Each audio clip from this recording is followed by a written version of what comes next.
He arrived at Serek 3's main gate, which he had memorized beforehand so he could teleport to it. Suzuki swiftly passed through the gate and hid behind cover that Elim could not see past from his current position. He pricked up his ears and observed his surroundings. The empty city was dead silent, and the mountains above were also quiet. It would seem his escape had not driven Elim into a rage, and there were no signs it had pursued him. Was it because moving that huge body needed time, or did it not see the value in squashing a single bug? Suzuki Satoru continued observing for a while before concluding that it was the latter. And now, Suzuki Satoru's expression suddenly changed. His pathetic demeanor from just now was gone, and in his place was a calm thoughtfulness, as though he was following up on the results of an experiment. Suzuki Satoru deployed his anti-divination defensive spells. This way, he would be able to instantly sense if the opposition was trying to find him with magic. Even so, it would seem the wild magic his foe could use was different from the spells that Suzuki Satoru could use. It was not impossible that it could pierce his defensive spells. Therefore, it would be safer for him to act as though every move he made was being observed by his opposition. Suzuki Satoru narrowed his eyes. He had spent so much time on preparations precisely because he had considered this possibility. As he analyzed the information gained from that battle, he looked over at Elim's direction. "You really are strong." He had to admit that even the phrase mighty foe was not enough to describe it. One could say it was an extremely tough opponent. The Brightness Dragon Lord was strong too, but Elim was stronger still, and how troublesome. The most basic thing was that Elim's original body was undead. Suzuki Satoru, or rather, the character Manga, had mastered various skills which fit his role as an undead magic caster. Now that he was fighting an unliving enemy like one of the undead, his options for effective resistance were extremely limited. He could be certain that Elim had surrounded himself with a mass of zombies. While zombies were the weakest kind of undead, defeating that many zombies would need a great deal of time and mana. Worse still, it was not just human zombies in there, but even dragon zombies. Even if he killed all those zombies, a mana-depleted Suzuki Satoru would then have to face an untouched Elim. It was an overwhelming disadvantage. However, from the spells he had cast earlier, it would seem there were no special zombies in there, and it would seem they could not breach Suzuki Satoru's high-tier physical immunity. Therefore, he ought to be able to ignore the damage and focus on keeping enough mana to maintain that skill, letting them hit him as much as they wanted, but things were not that simple. If one's armor was damaged, normally one would choose to retreat, repair one's armor, and then fight again. Thus they would choose to flee. Therefore, he felt that it would make sense for Elim to escape, unless there were some special reason to make him stay there. However, there did not seem to be anything like that. If it had some way to collect the zombies from its surroundings, then well, he was not sure exactly how many zombies there were in the surrounding countries. Their numbers would run into the 8-digit range at the very least. If he let it escape, he might end up having to fight Elim through tens of millions of zombies.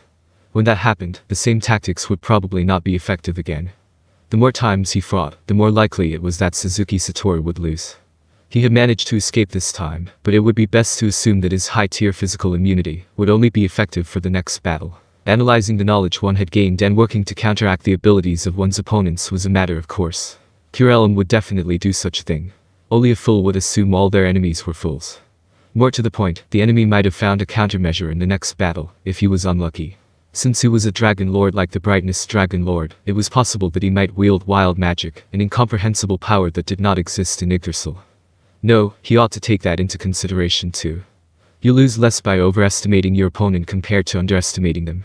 Also, if he let it flee, the worst-case scenario might play out. He would join forces with the Brightness Dragon Lord and attack Suzuki Satoru again. It was very likely to be the case if it was as strong as Suzuki Satoru, and he managed to strip away its zombie armor. When that happened, Suzuki Satoru would be out of luck. In other words, I need to win the next battle and make sure I kill Elim. He did not know if he could do it. But he had to do it. First, he had to destroy that layered armor of zombies. Otherwise, he would not be able to strike at Elim's body. But it would be more dangerous the more time he spent on it.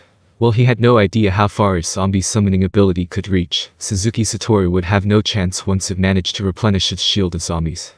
In that case, he would need to use an attack spell that could penetrate all the way into the interior and cover a wide area at the same time. In that case, his options were super tier magic. Suzuki Satoru thought about the most potent spells he knew. Could any of them destroy all those annoying zombies around Elim? He thought of several options, but each of them lacked an element of decisiveness. Also, even if he destroyed the zombie conglomerate, the fact that he knew nothing about the abilities of Elim's true form meant that he would simply be engaging in a blind gamble. Could the rewards of this battle, or rather, this victory, satisfy him? As Suzuki's thoughts wandered unbidden in that direction, he suddenly laughed. What am I thinking? Isn't the reward of this greater than anything else? I'm doing this for Kino. Suzuki Satoru, or rather, the character Manga might have been the guildmaster, but in truth, all he had been doing were miscellaneous tasks, or making sure things went smoothly between everyone. He was not someone who stood at everyone's head and pointed the way for them to go. Therefore, there was a powerful sense of fulfillment in Suzuki Satoru's heart now. It was because he was fighting on the front lines for his friend. He was the one making sacrifices for his friend's happiness. Pure Elim, you're going down today, Suzuki Satoru declared in a quite calm voice. However, his words were filled with powerful emotion. Suzuki Satoru began changing his gear. As he opened the ring section of his inventory, his eyes lingered on the ring of Ainz gown. However, it was only for a moment. He would be fighting today's battle personally, going to the front lines as a guildmaster, so he needed to be certain of victory. If it did not aid him, then he needed to set it aside, even if it was the ring that symbolized the guild. Without any hesitation, Suzuki Satoru exchanged his rings for ones which would be most effective during the coming battle with Pure Elim, according to his analysis. He placed the 10 rings in front of himself and used a cash item. After that, he put them on, one after the other. With that, the rings registered to him were now these 10 rings, the rings that would be most effective in the battle against Pure Elim. In fact, the cash item that he had just used was one that could change the rings registered to his fingers, and Suzuki Satoru only had 2 of them. Perhaps using such a precious item was a foolish decision, but dying because he had held it in reserve would be a total waste. Therefore, the most important thing was to prioritize his ability to win in the upcoming battle. Finally, he put on a pair of leather gloves. It was not a magic item, he had put it on to hide the rings he was wearing. It would seem dragons had the ability to detect treasure. While he did not know the level of this dragon lord or whether or not it still retained that ability, he would go all out in order to raise his chances of victory. If his opponent was stronger than he was, then raising the odds against it by 1% or even 0.1% would be good. After that, he adjusted his equipment loadout, selecting gear that was especially effective against the undead dragons.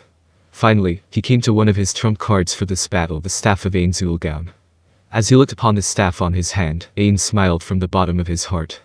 This was something beyond even his wildest dreams, being able to wield the guild weapon which he had never used before in a live battle.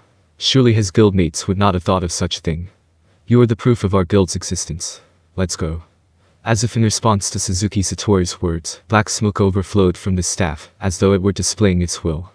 Along the way, Suzuki Satoru thought of something that was not entirely impossible, but the systems within the staff might have actually developed a sapience of its own after coming to this world. Take your pent-up resentment at having been sealed away for so long and pour it all out during this battle. Prove the invincibility of Ainz gown with me. He was talking to himself. There was no way anyone could have responded to him. Yet Suzuki Satoru felt a strange satisfaction. Of course, that so-called invincibility was just big talk.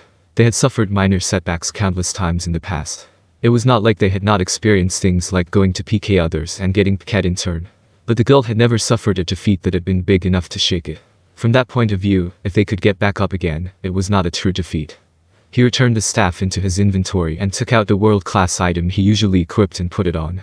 Now, he had the protection of the world. If Pure Elim could use the same abilities as the brightness dragon lord, namely, wild magic, then he would be powerless against it without this item. That was the end of his preparations. Suzuki Satoru looked toward the fortress he had created. Should he say something to Kino before beginning his battle against Pure Elim? And then, Suzuki Satoru shook his head. There was nothing to be said. Nothing at all. All that he had to do was win and safely return to her side. The other matter was more important. Suzuki Satoru sent a message, and gave directions in conjunction with that item, that could play the voices of his friends from the guild as it told the time. After finishing this preparation work, he followed his previous route back into the mountains. He could have greatly shortened his journey by casting fly or teleportation spell, but he did not do so. Part of it was because he wanted to match up with the time, let his mana regenerate, and various other reasons, but it was also because Suzuki Satoru was still a little afraid. In the past, he had fought under the assumption that he could escape, and he had set up many methods of escape for himself. This time, however, he could not flee. Unlike the game Yggdrasil, this was a battle that concerned Suzuki Satoru's life. I've only fought the brightness dragon lord once, I still haven't gotten used to this. Suzuki Satoru stopped and looked at his bony white hands. Was he imagining things, or were they trembling? I'm scared. He had made up his mind once and for all just now. He had been determined to fight for a guild member, and yet he had ended up like this. Suzuki Satoru could not help laughing at himself. Alright. Breath ward. Fly. Dragonbane. Bless of Magic Caster. Infinity Wall. Life Essence. Mana Essence. Greater Full Potential. Freedom. See-Through. Paranormal Intuition. Greater Resistance. Mantle of Chaos. Indomitability. Sensor Boost. Greater Luck. Magic Boost. Draconic Power. Greater Hardening. Heavenly Ore. Absorption. Penetrate Up. Resistance from natural weapons. Greater Magic Shield. He stacked layer after layer of buffs on himself. His undead detection told him that Cure Elim had not moved during this time. Suzuki Satoru felt a little uneasy. Had he underestimated the Dragon Lord? Could this all be a trap? Had his opponent seen through all his actions beforehand and made preparations to definitely kill him? Had he just left the big ball of undeath there and fled somewhere else long ago? His uneasiness grew and grew. It was as though he was trying to give himself a reason to run away. Suzuki Satoru could not help snorting in laughter. He laughed at his weak self. Suzuki Satoru fixed his eyes forward, raised his right foot, and took a step forward. Then he did it again, with his left. There was no stopping now. Many reasons to flee appeared in his mind, but Suzuki Satoru ignored them all. He was close to his objective. And then, Suzuki Satoru, Guildmaster of Ainz, was face to face with Cure Elim.